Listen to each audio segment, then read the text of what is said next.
Broadcasting from the Blanchistan Centre, this is Phoenix FM.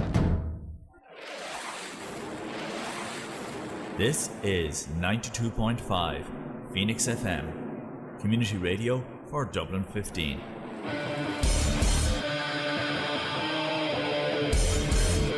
Hey everybody, it's JB Jeremy Borash, and you are listening to Darragh O'Connor on the...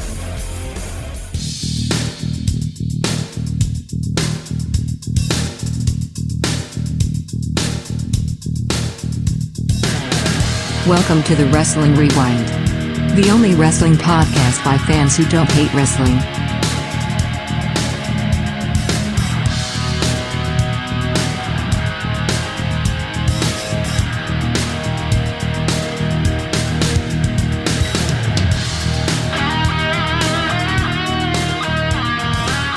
Hello folks, it is Tuesday here on Phoenix 92.5 FM and on YouTube. Thank you so much to everybody who's subscribed so far. It really has been awesome to see the channel grow. If you haven't, this is your first time checking us out, please go over to Nerd to Know Media on YouTube.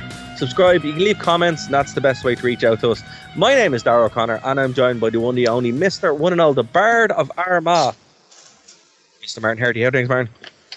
Grand, Darragh. It's mad you actually say that. I have another gig as the Bard of Armagh coming up now at the end of May in T-Cullen in Mullaban. So if any of you want to hear the Bard at work, that's where you can do it. There you go. End of May. That's coming up relatively soon. It's mad how fast this year actually is like flying through. But knocking in. That's how you know you're getting old. I know I'm getting older because I do things like I go, "Be God, it's April already," and I get really excited about when the bins are getting collected. And whenever I see lovely weather now, my first thought is drying. That's great drying. I'll get 2 loads of washing done today.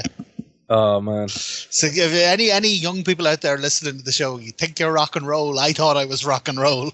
It happened to me, and it'll happen to you. We'll keep on rocking forever and ever and ever. Although I strongly believe that the boys of Horrenda will be the exception to that rule.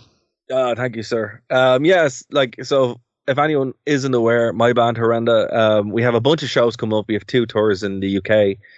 It's one of the reasons why the show has kind of been on and off, because we're trying to find a schedule that works. But I was in 3 countries last week.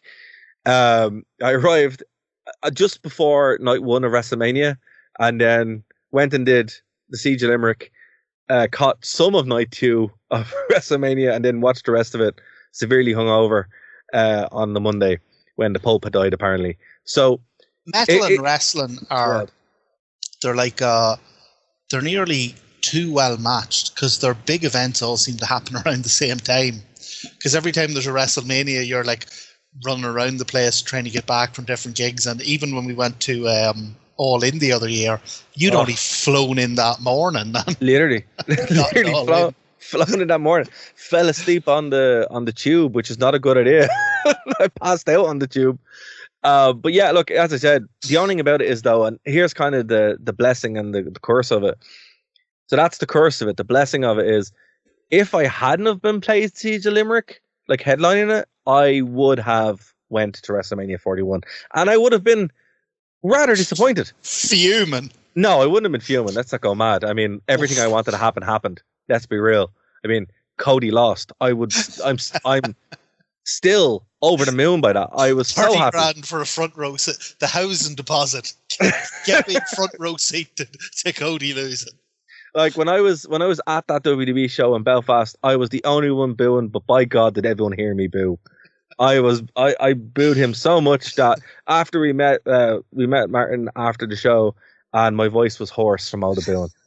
So you must have been one of the only WWE fans who absolutely loved that finish, because not only did he lose, he lost in the most ridiculous, humiliating way possible. Yeah, I thought it was fantastic. Do it again. Do it again. Look, you want him to go on to have like a lifelong feud with Travis Scott or Scott Travis or whatever. As Stardust.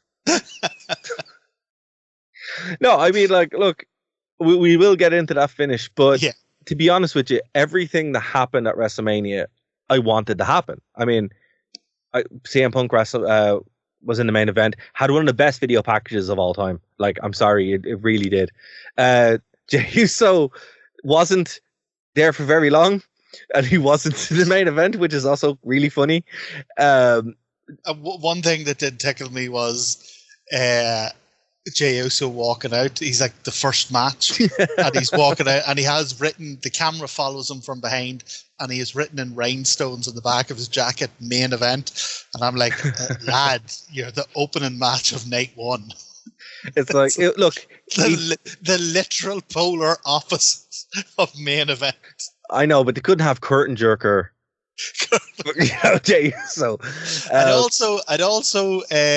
I dispute that Punk was in the main event, because I think the two night thing is a lot when wrestling promotions do like a double main event. Fair, we all know what the real main event is. No, well, to be fair, right? This entire show was held up by that main event. Like, all the stars were actually there. Rollins, Reigns. I mean, that was the show. That was the one everyone was talking about. Another good look. There's also some good. Night 2 was a lot better. I will have to say. I mean, come on, it really was. Had one of the best women's matches I've seen in WWE. And look, I really, really liked Naomi in night 1. I mean, she's great. We've been talking about her for a very long time. When she went to TNA as Trinity, she actually really got her, what, together and learned to be a wrestler, which was great. She really did. But she's great in even those smaller matches we saw her in when they did that tour TNA. of England. Yeah, like that. That's where TNA. Yeah, that's when I was just like, okay, I'm completely won over. But night 1 was kind of a dud, with the exception of the main event. Even though the Jacob Fatu match was actually pretty good too. Debut of Rey Fenix kind of was what it was. That's kind of building towards a story. Obviously, WWE bought AAA. That was, I like. It was a story. I get Penta losing because it was in a 4-way and you can kind of move that around, but to debut Phoenix and like not even a have him lose clean in 7 minutes. He didn't lose clean. Well, he lost the thing in the gimmick and I get like, that, but you know what I mean. Like, no, I hear you. 7 minutes. Not a squash. Anyone saying it's a squash is it was not completely hyperbolic, but completely crazy. It wasn't a competitor. I didn't think it was. Well, look, Martin, a good sign for him, and I think the purchasing of AAA, I'd be worried about the Lucha Bros that in 6 months that's where they could find themselves. Well, you bring up a good point, and a point that I wanted to mention straight out, at some point, but we talk about it. So WWE bought AAA, right?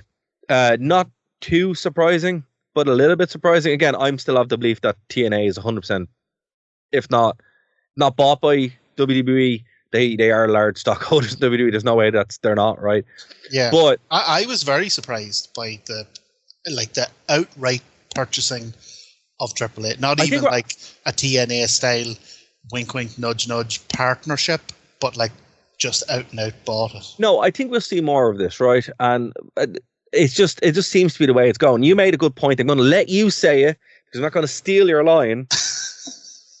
But we were talking about this, and Martin, you said one of the most profound things that I've heard in a while. I need to get it on record. Well, no, we were just talking about the kind of old TV wars, like the Attitude Era wars, and you were saying that the previous kind of wrestling war had been fought on the shows and on TV, and this current iteration of the wrestling war is being fought like in boardrooms and in kind of backroom meetings and stuff like that. I think like with Tony Khan buying Ring of Honor, that kind of changed the game a little bit. Buying Ring, because like the tape library alone would have been worth it for WWE to buy, and that's probably 100%. I'm so surprised they didn't. Yeah, so am I. But that's what I'm saying to you. Obviously, that was a different regime. Vince probably never saw any value in it. WWE now with TKO, they're like, well, look, we have all these luchas. We might as well bring in,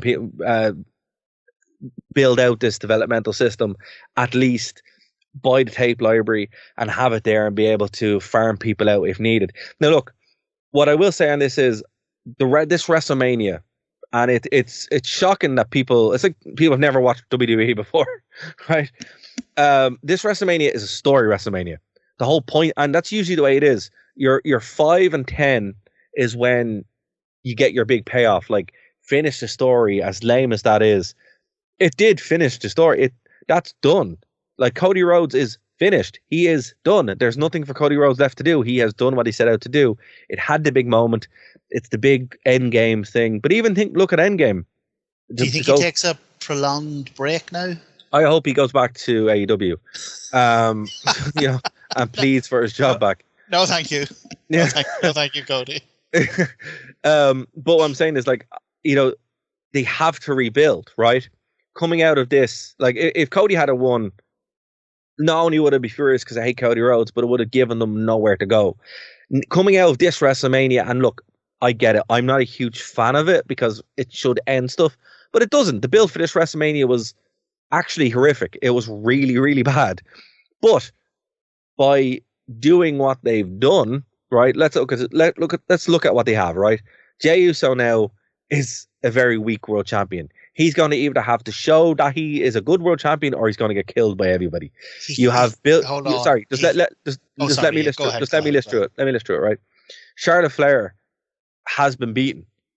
Tiffany Stratton has been shown that she's beat Charlotte Flair. She is legit, right? We have Seth Rollins siding with Paul Heyman, screwing over CM Punk and Roman Reigns. That opens up a whole new dimension, and then Seth obviously joining with Braun Breaker the night after on Raw. That's a whole new dynamic which we have not had in a long time. The bloodline is completely gone. It is finished, right?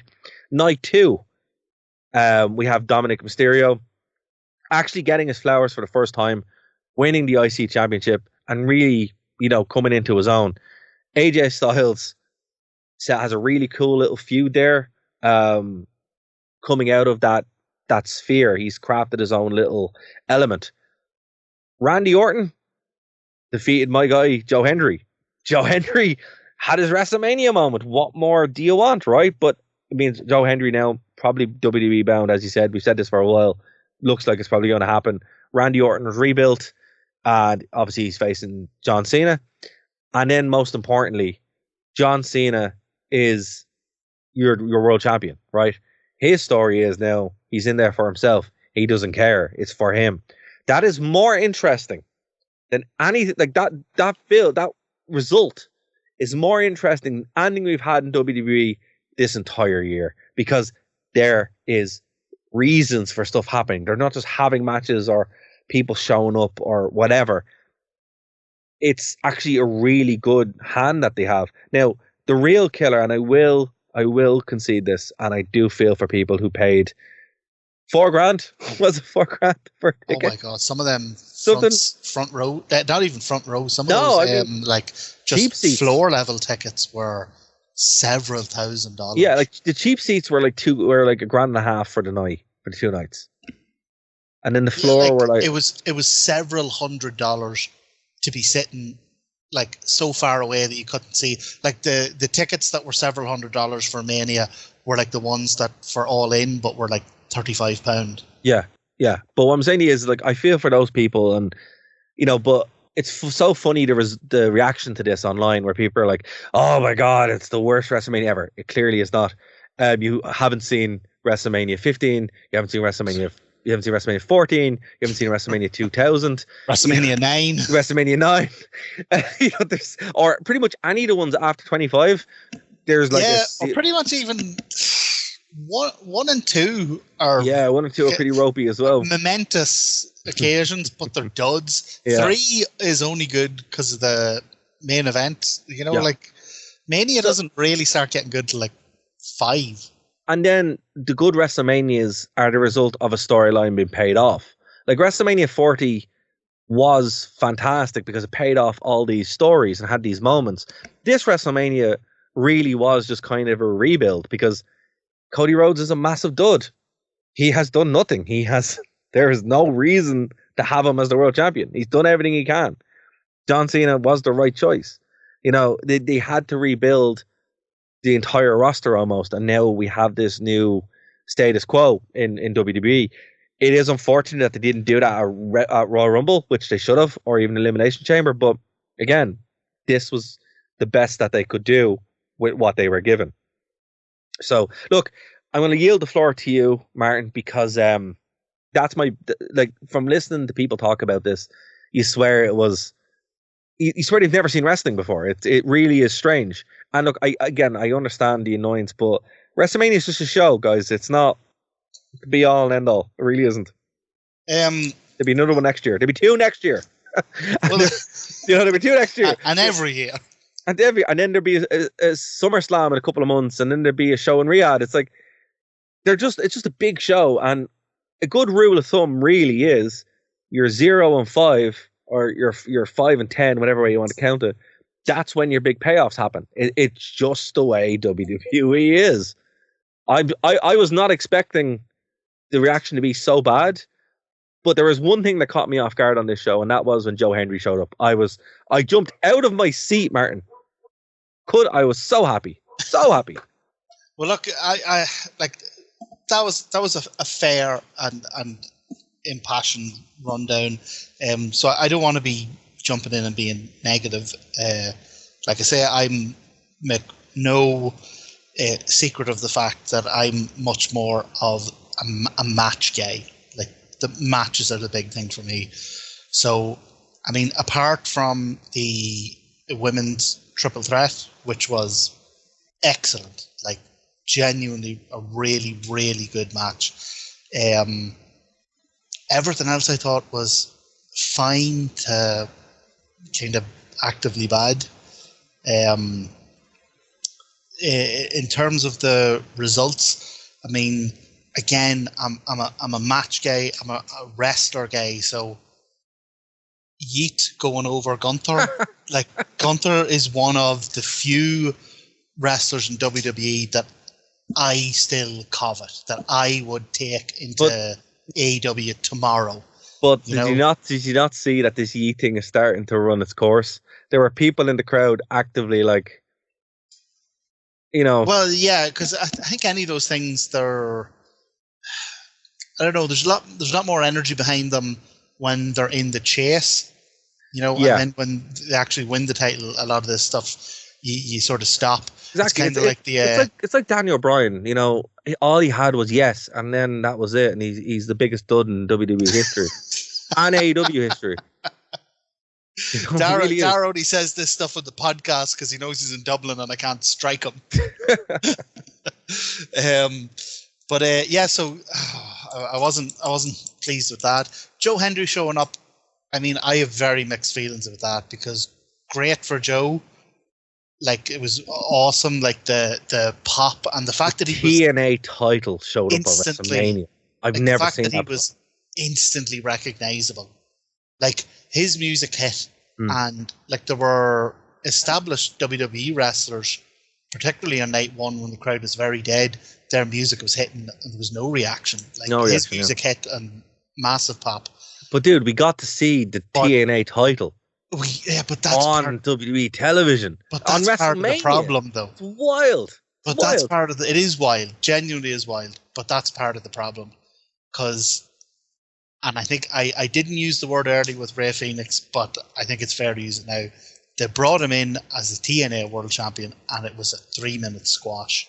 Like, no, it wasn't a squash. No, I will say that. No, okay, hold on. No, hold on. He was defeated with an RKO, right, because of his hubris.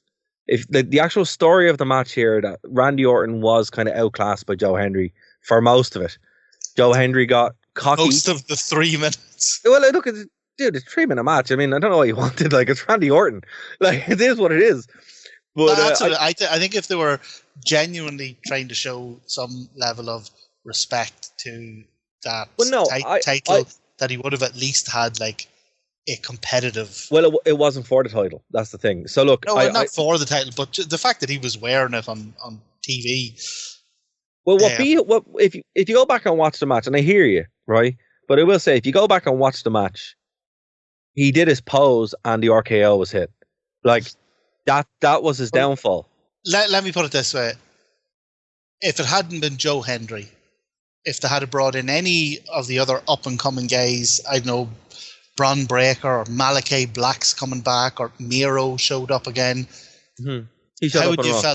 how would you have felt about them being 3 minutes? Yes, it depends. I mean, Miro, I don't care really at all. Malachi Black, he needs a lot of rehabilitation. But like with this, it was supposed to be the match with Kevin Owens. I don't know how much time they had. I don't know how much time they had to build the match. But the whole point of this was it wasn't a match like that's what's so the difference here between like an AEW main show and WrestleMania. WrestleMania has never been really about the matches. It's about the moment. The only thing people really remember about Joe Hendry showing up is that Joe Hendry showed up at WrestleMania. And that's really all that mattered. And he had the moment afterwards, and then he was RKO'd again because like it's Randy Orton, right? That's a recent thing though, because like look at the Hall of Fame this year. What was the moment that went in as the Hall of Fame this year? It was the match between Bret Hart and Steve Austin. I will say, yeah, but matches not being important is I never said that. A more recent thing as opposed to moments.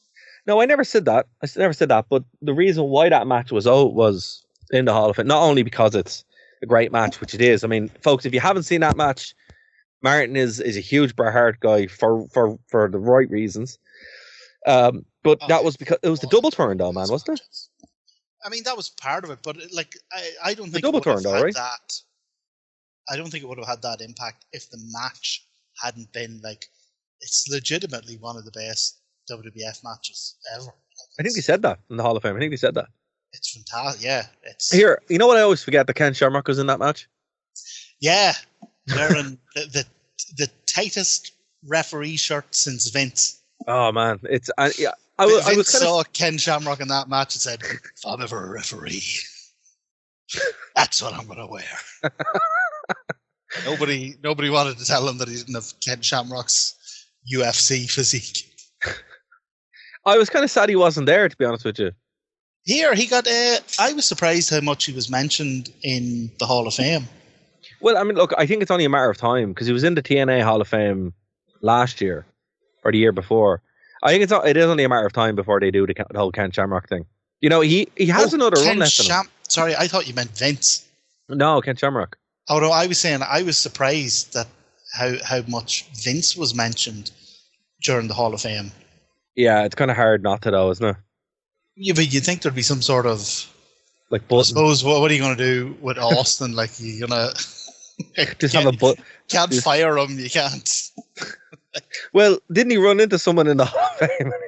Yeah. Now, what I will say, and this is one of the rare times you'd hear me defending WWE, she was an absolute chancer. Yeah, like, yeah. If you see the video, he hits the barrier. The guardrail, yeah. Yeah, and then like 2 seconds later, she realized what's happened and she takes a bump. But did you see the just before Austin came out on the ramp? Yeah, he completely missed it. I think he might have had himself a few brewskis. I think he had a few beers. Looks like that way. I think he did. What else were the big? The triple threat at the end of night one. A lot of people were very positive about it. It just had a lot of the WWE stuff I don't like. Like, see that kind of loudly monologuing your way through a match to point out the major plot points as you go. Like that real hand-holding stuff, that really bugs me. Well, look, again, WrestleMania, though, at least modern WrestleMania, that is the point. It's a show it's a show that people watch who aren't wrestling fans per se. Well, that's actually a very fair point. Yes, that is a fair point because, and I think this was this the highest viewed one ever? It's the highest gate in history. Yeah, I think maybe even though by viewership it might. Obviously this new because it's on Netflix and Peacock and wherever else. So you probably would have had a lot of non-wrestling fans' eyes on it. I mean, or lapsed fans even. So that's fair enough. Like I understand it, but it really irritates me. In terms of night two, like I said, the women's match is great. A lot better. I didn't think Yeah, compared to night one, yeah, night one was a bit of a disaster. Even like it was a very dead crowd. Even night one, night two, even the crowd seemed better. But that was the same as last year. Now, to be fair, right? Because people know what the real main event is. Well, no, last year it was freezing. Everyone was cold, and then in night two it was less cold. Haven't been in Vegas. I mean, I haven't been in a stadium, but it's really warm in Vegas all the time. So, the desert, isn't it? It's a desert, yeah. And I mean, like, what people don't know is when you walk outside, you can't really walk out there for that long because it gets really hard to breathe because you're in the desert. Vegas is no joke. Like, you know, I'm always shocked when they go to Riyadh, which is also in a desert, that like they're able to perform. But there's been loads of complaints about the Saudi shows, like, you know, that wrestlers are backstage, like dry heaving, I'd imagine. Yeah. And a lot of the like, there's been, I would say, on the Saudi shows, there's a higher than normal percentage of kind of botches. Yeah, well, that makes sense. A lot of that just comes down to people like being legitimately exhausted, or the ropes being like genuinely just coated in sweat. So I would love to know, and maybe if you were there at WrestleMania this year, what was it like being in the crowd? Because like, I know last year, obviously being in Philadelphia, it's a fair bit colder. But night one, like, just from scanning Twitter at the time and people who were asking me about it, they're like, the crowd looked really dead. It's like, no, we're just really cold. Really cold, real cold. And then by night two, it was a little bit better. So maybe something like that happened again. But like, I'll be honest with you, I watched night one live. The only thing that felt like a WrestleMania match was the last match, the main event. Night two had some more WrestleMania type moments, but I think that is just the way it's going to be. You know, night two is they've kind of built up to it, and they're like, right, here we go. But in terms of the main event, I kind of half agree with you. I think they'd written themselves into a corner here. So we're talking about Cena and Rhodes. Okay. Sorry, in the main event. Cena. So let's talk about that actually, because I mean, this is going to be good. So look, Cena and Rhodes was an interesting experience, Martin. I'm going to let you take the floor here because I am actually very curious to get your take on it. Yeah, so first thing I'll say, like I said, I'm a match guy. Terrible match. It's John Cena and Cody Rhodes. I don't know what you were expecting. But like, again, like, that's why I'm prefacing this with what my preferred style, because I don't want to come across as one of those people who, you know, you see on Twitter, just everything's crap, it's the worst. I'm not into that. I will say it's Cody Rhodes and John Cena. Neither one of those can work in any way. Like, Cody Rhodes is, quite frankly, one of the worst wrestlers I've ever seen in my life. John Cena is a little bit better, but he works up to whoever he's in the ring with, and he was in the ring with Cody Rhodes. So, I mean, come on. I think that kind of explains the match element. In terms of the other stuff that people are annoyed about, I think they've kind of written themselves into a corner here, because, like you said, the Cody stuff basically ran out of steam the minute he won. The minute he won, yeah. So him winning here, there was nowhere for it to go. But again, also Cena winning, like, that's a guy who has a very openly acknowledged time limit on what he's doing. So it adds a ticking clock to it, though. It's like, they can make it interesting. And the story they have now, again, is like, if someone doesn't win it off him, he's going to take it away with him. Which is because actually they retired the Universal title this week. Yeah, it's almost a reverse of the Cena CM Punk thing. Yeah. No, like, I get that there's interesting stuff they can do with it. I just think that maybe they've written themselves into a bit of a corner there. They 100% did. Like, as I said, look, I said this last year, and you can go back, listen to the archive. It's on YouTube and that kind of stuff. I said that Cody Rhodes in that main event would be a disaster because it would leave them nowhere to go. Once he finishes the story, it's done. I mean, they acknowledged it then it becomes how do you get the belt off him? Exactly. You know, and there was nobody there that looked like it was any real threat to him. No, and they'd you'd think they'd have learned from doing that, because they'd literally just done the same thing with Reigns, where they built him up to such a stage. It's like, well, how the hell do we get the belt off him now? And they ended up having to bring in someone from AEW to do the job. Yeah, and look how well that went. That went. I mean, they could have brought in someone like Omega. Omega would have been great because he would have had a good match. Cody Rhodes, Cody in there. I mean, the match itself, right? It wasn't. There was nothing in there that was in any way interesting. As a match, right? Like it was Cody's stupid spots. He got battered by Cena for a while. Cena again. He did all of his 5 moves of doom, which again, I mean, it works as a heel really well. I mean, it's shocking. It actually would suit him better as a heel, yeah. It's shocking that he was ever faced, because his entire wrestling setup is being a heel. It works so well. It works so well. Look at the history of WWE. The number one way to make yourself the biggest babyface in the world is to just be a heel, but talk like a face. Like, look at Hulk Hogan. You ever watch his matches? He's an absolute heel. He cheats his way through them. He scrabs people on the back. His whole scrabbing thing. Moxley does that as a heel heat thing.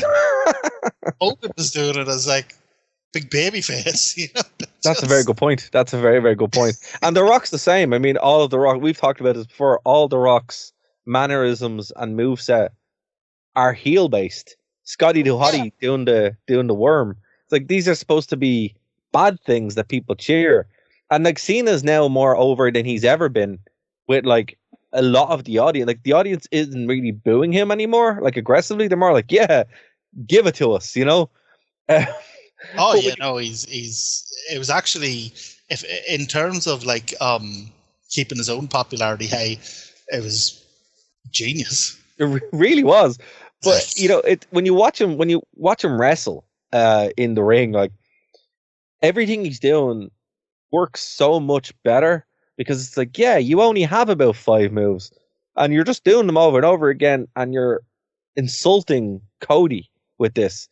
But I think where this falls down, and it really does show you what a bad, and look, you can say, oh, Darragh, you hate Cody. I do. I really, really do. But I'm trying to be objective, right? He just looks so weak. Cody Rhodes will go down in history as one of the weakest world champions ever. I don't think he'll ever get the belt again. I really don't.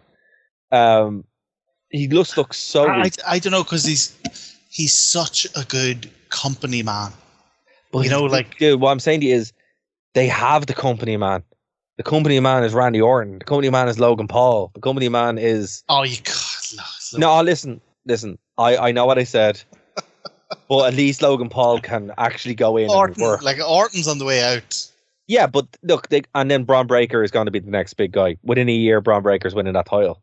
100%. Breaker, I could 100% Braun Breaker. He also did over WrestleMania weekend, and obviously also he did the TNA promo that his dad cut.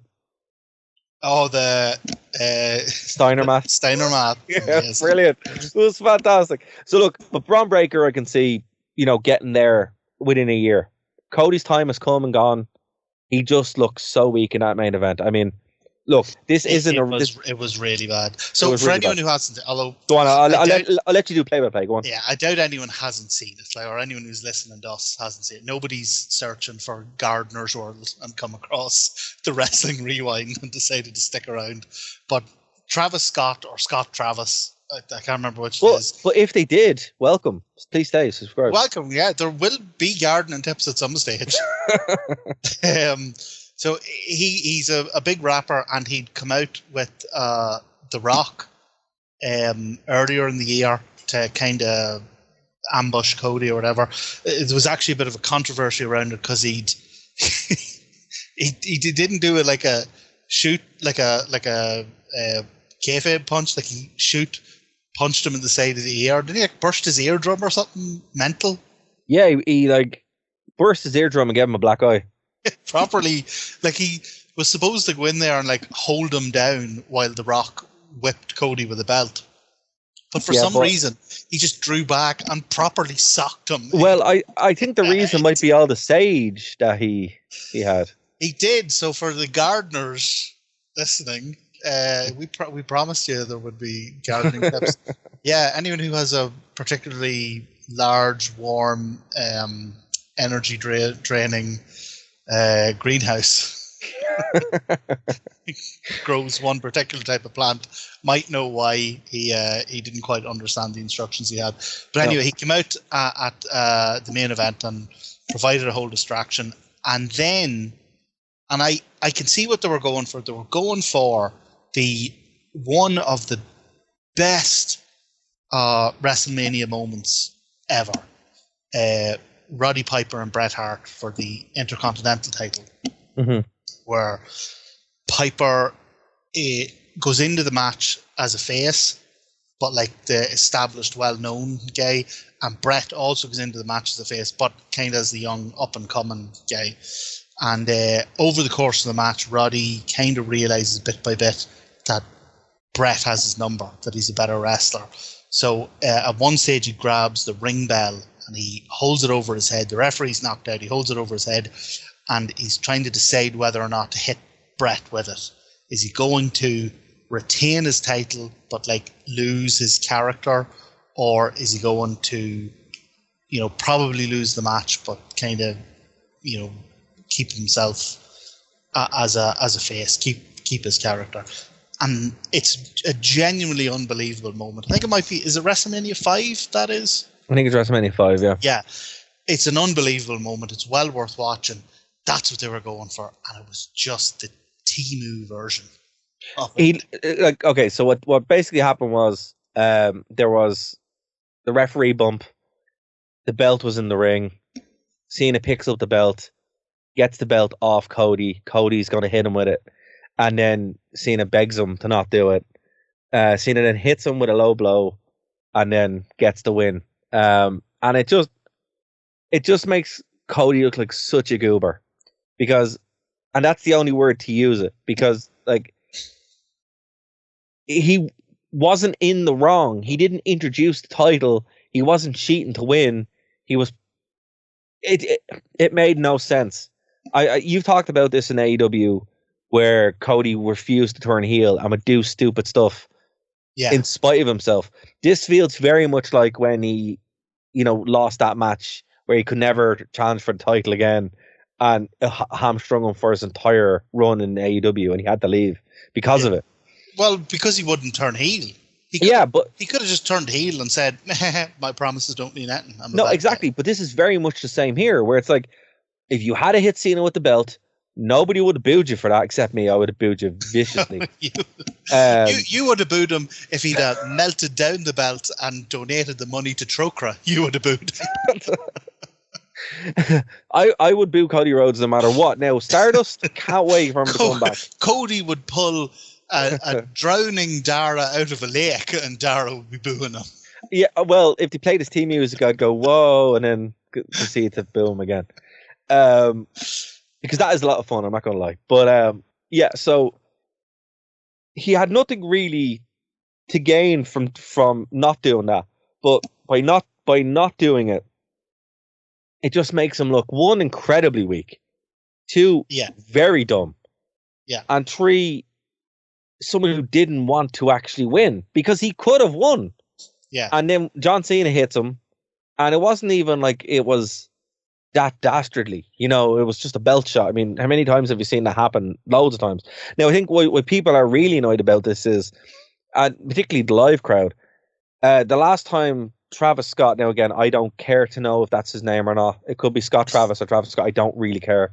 We're not the demographic. We're not that age group. Could be Scavus Trot for all we know. We don't know. The fellow who takes the hardcore belt out, which admittedly actually is very, very cool, but I wish that was a real belt instead of, whatever. Anyway, so he comes out, and the last time that happened, The Rock followed him, right? So I think everybody was expecting The Rock to come out, right?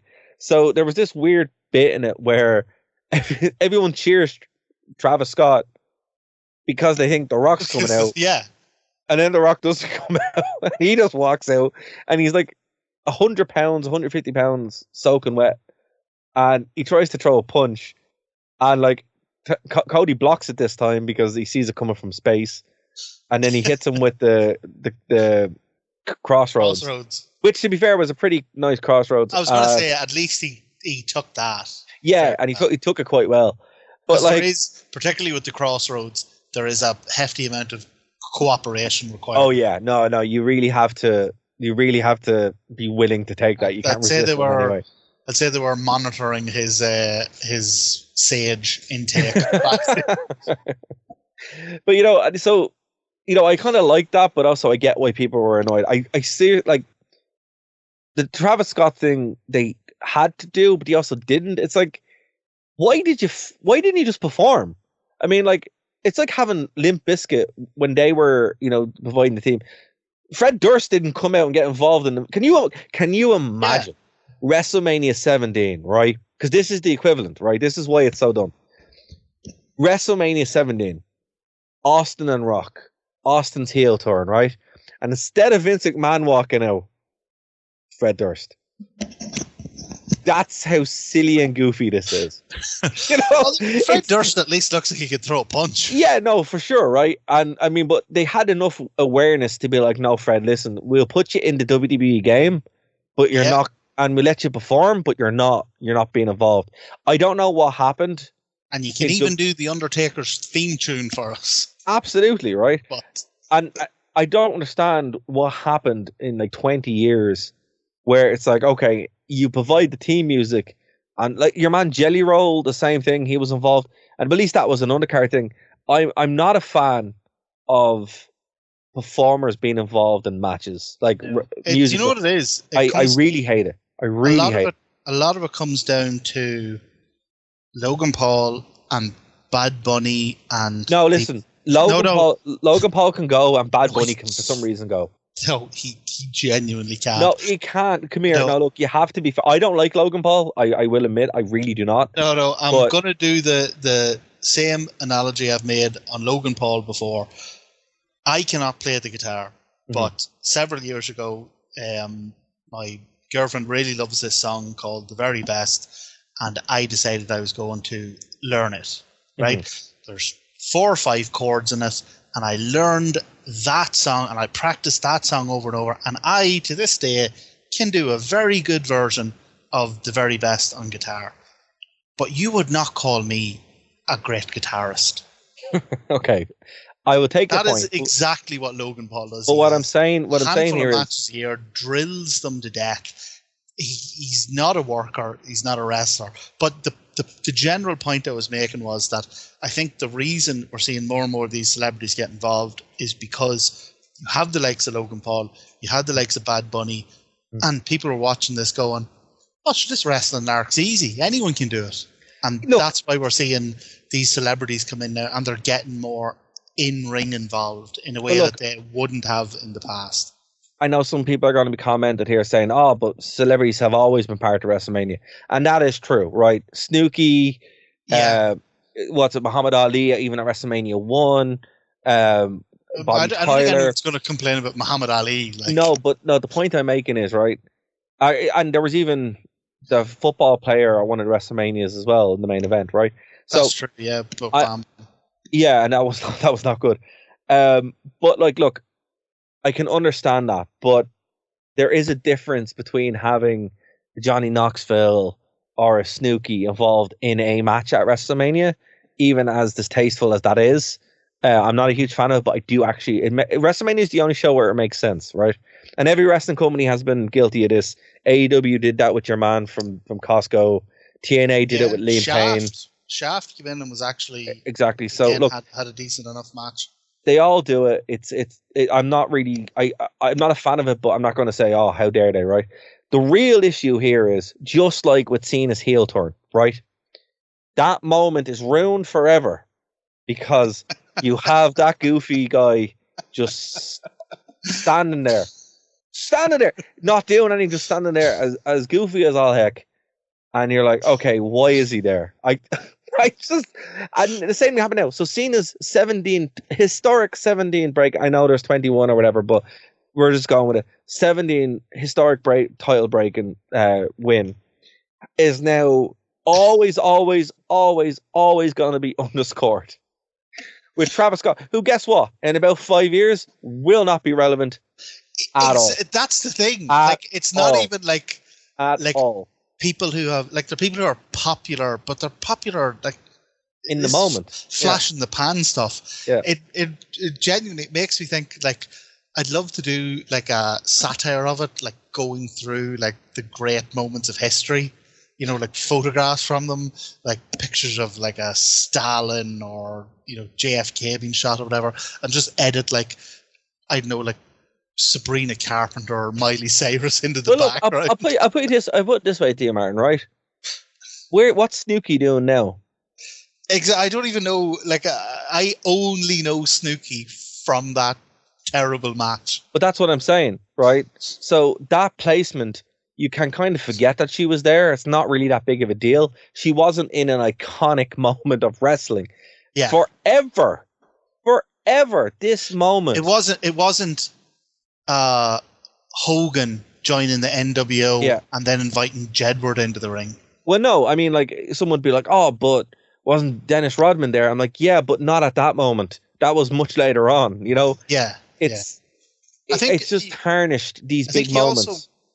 He also made a good point about it making Cody look weak. I also thought it made him look kind of physically weak in kind of a daft way, because and make them last year he took on Reigns and the whole bloodline, and he was constantly getting battered, and he was always fighting back, and he was kicking out at the last minute, and it almost got to the level of just being ridiculous. There's a word I want to use, but I can't because we're on FM radio, right?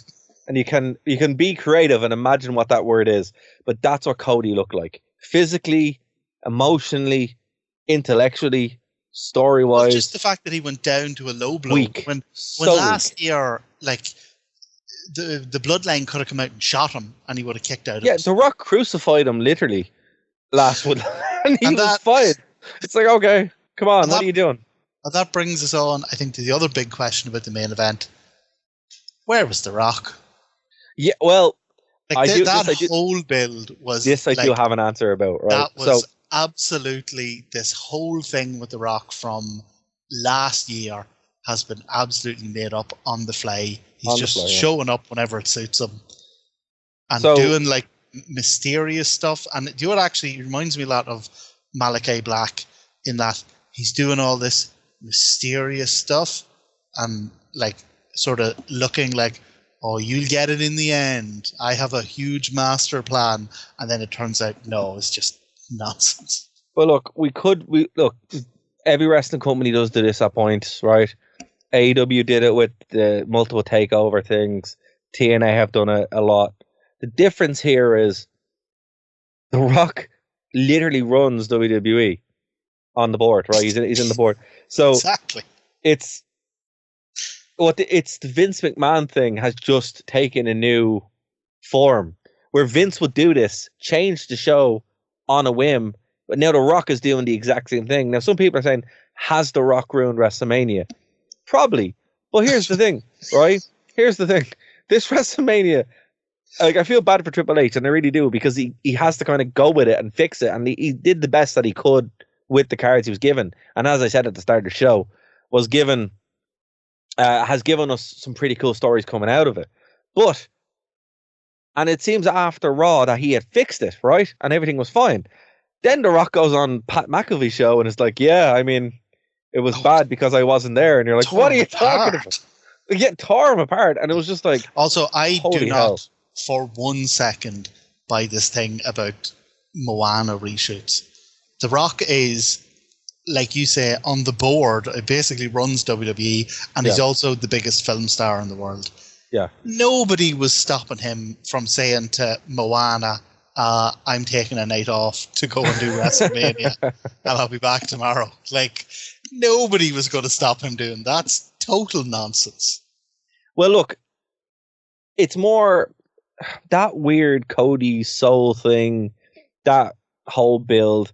And then and then at the Netflix debut, he was best friends with Cody, and then they were enemies again. Like, it's so weird. It makes no sense. And look, again, I will say the build was very disappointing. The WrestleMania also kind of a dud. I mean, if I had it paid for it, I would have probably been more annoyed. But then again, I would have got to see everything I wanted to go see, so I wouldn't have been that annoyed. Yeah, the real issue. The real it's not issue going to here, go down as one of the. No, well, I mean, very few of the of these in between ones do. But what I will say is, like, The Rock needs to fix this and either decide, are you going to be involved or are you not? I mean, at least with Vince, he'd actually be there. You know, like, he'd show up and he would, for better or worse, change things, often for worse. But he'd be involved. You know, you can't have too many cooks here, and that's what it kind of seems like. Where Triple H has his plan, we change it. But I want to I want to put this to you, right? And I did hear from the JD from New York show. I was listening to it beforehand, and he brought up a good point. Do personally believe that there is something to this, right? The Rock wanted his match last year with Roman Reigns. Clearly, right? They wanted that for a while, maybe 5 years. It was set. They did the whole press conference thing, and then the fans wrongly wanted Cody in there, and they got what they wanted. But it was what it was. I still do believe. I don't agree with everything that the JD says, obviously, but I think he hits on a good point here that, like, maybe The Rock actually really is still annoyed with Cody.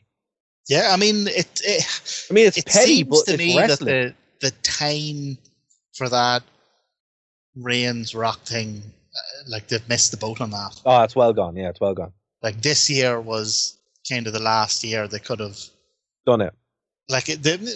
No, that's not to say the Rock won't walk in, you know, at the Royal Rumble next year and just make it like a thing, but it would seem very forced and phony at that stage, you know?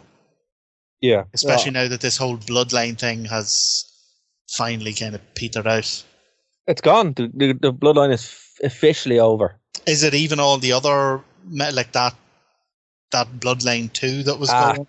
That doesn't really matter, does it? But I mean, like, the actual bloodline thing is finished. Like, two things ended this week. The bloodline ended and the Universal title ended. Can I just say as well, the Universal title is one of my favorite designs. I don't know what it is. I'm just kind of annoyed that's gone. I know it's just a W, but, like, I just thought it looked really nice. And maybe because Finn Balor won it, and I'm a bit biased, but that was kind of a bummer. But look, I do think there's a lot of interesting stuff happening with WWE right now, and it's the first time in a long time, Martin. And poor AEW, it gets a lot of the ire of the internet because people care about it so much. And when they mistake, it's usually spectacular. WWE people expect to be disappointed, but I think no, they do. I mean, it's just what you're conditioned to be, right? But at the same time, things have been going so well that it's been a while since we've had such a spectacular, like, dud. Like, this really was a lead balloon. Again, I didn't hate it. It had everything that I want from. If you were just to show me the results, right, I'd be like, what was wrong with the show? It was perfect. Oh yeah, everything I wanted. Everything I wanted happened. You know, if you're just looking at the results, honestly. Yeah, if it's the 90s and you're just reading Raw magazine because that's the only, because you don't have Sky. Yeah. Oh, it looks like the best WrestleMania. Or how you used to watch it, you would watch the scrambled TV. You just kind of listen to it, which was what I did before we got Sky. But yeah, like it's. I'll tell you something else. I know we're close to the end, so I just want to discuss this briefly because I know we're going to have widely different takes on it. I think you're making an awful lot of excuses for Triple H here. Listen, I think he has to take. Leave Triple H alone. Right? He's the head of creative. I think he has to take a lot of the blame for this, but also, I mean, I was so honest. I was so happy that his speech should have been 9 hours long. Well, I want to discuss that as a separate issue. Should have been 9 hours long. His ego is out of control. It's well earned. game, it's out of the game control. deserves. He should walk out with all the titles. He should be world champion constantly. And every episode of Raw should start with an hour of him just coming out and not even talking, just bathing in every episode of Raw should start with a video package of his best matches, and then him saying "Welcome to Raw." Just be a constant loop of that Royal Rumble match at Mick Foley. Oh well, there's so many great matches, right? But no, so at the Hall of Fame event, they literally ushered Bret Hart and Stone Cold, two of the greatest ever, getting an award for one of the best matches in history. They literally ushered them off the stage. Like, you could hear them giving out when Austin was going on a bit long with his speech. Ushered them off the stage so that Triple H could talk. I'm not joking. Anyone who hasn't seen it, go and look it up. For 1 hour and 9 minutes. Should have been longer. You got to get the riff-raff away. And I still can't get over this. It's still, you could have the best episode of Raw, the best WrestleMania in the world, and it is still ruined for me the minute it ends, and instead of the wee logo, stop. Executive producer triple. It's a TV show. But that's what I mean. It might as well end with a wee sign that just comes up and says fake, fake, fake. The whole thing's fake. Okay, but my question would be, would you rather that or someone being interviewed like ringside saying the matches are predetermined? Well, that's what I mean. Is like, why are you people annoyed about one and not the other? Because it's the end of a show. Like, it's produced. But that's the worst. Like, because at least when that daft actress or whoever it was said that, at least that was on like the start of the show or even the pre-show or whatever it was, and you can move on from that. But the fact that it culminates in the main event and it brings you up, like you suspend your disbelief and you go with it, and then just when you're at the peak of like, oh, that was amazing, I'm so glad that I emotionally invest in this thing, a wee sign comes up saying fake, fake, fake. No, you're Martin, in Egypt. look, it's all fake. No, listen.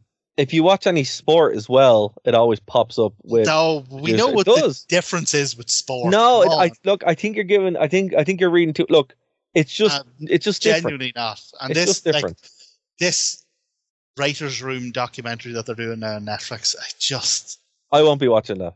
I won't be watching that. It's too much. Like, right, we all know, but for the love of God, leave some of the mystery. You know, leave fair. Something. Anyway, folks, we're gonna leave it there. Triple H would play Santa at a Santa's grotto, and then as the children were leaving, he'd pull down his beard and go, "Oh, by the way, this excellent Santa was performed by me, Paul Triple H Levesque. Praise me." The game. I used to love Jerry King Lawler whenever he'd be called matches. He'd just call him the game. The game. I just completely just lose all objectivity. He'd be like, "Come on, game," and then Jim Ross would just be like, "Stop calling him the game." Hilarious. I love cranky Jim Ross. Oh man, you know what? We need to start covering some stuff from like 2001, where like, definitely, yeah, it's like peak heel Triple H, and JR is just giving the business the whole time, just sounding like Darragh. So Martin, is there anything you want to plug there before we wrap it up for this week? No. I hope everyone had a great WrestleMania weekend, and just to finish on, one of the best TV episodes of wrestling ever on Dynamite this week. That's true. I'll be honest, Dynamite was fantastic this week. Really, really good. Do more of that, Tony. And then they really went out there and they were like, because that was the episode where they surpassed WCW, and it was obviously WrestleMania week, and they clearly went out there with a goddamn mission. You know what? If they keep doing that, one day Triple H might recognize them. Oh, what was it? I'm sorry. The Pissant T-shirt company. Pissant T-shirt company. No. To be fair though, like, if you haven't seen an episode of Dynamite, really do. It's honestly fantastic. Phenomenal. Also, TNA Unbreakable, where we have to talk about that at some point. And also, there was Sabu's last match which was really upsetting. Charlie almost died. He almost died twice. There's some crazy spots in that, but hopefully that will be Sabu's last match, because I don't want to see Sabu die in the ring. That would be awful. But yeah, folks, we'll be back. The final match: Sabu versus Flair. You beat me to it by a second. The loser dies. Two men enter. Literally one man leaves. A heart attack didn't get him last time. Maybe this time. Oh, man. Folks, we'll be back next week here on Phoenix 92.5 FM. nerdtoknowmedia.com, nerdtoknowmedia on YouTube. And please do like, subscribe, share, tell your friends, tell your enemies. And we also have a Patreon as well. But for myself, for Martin, for Dave, see you next week here on the Wrestling Rewind. Bye, guys. Keep rolling.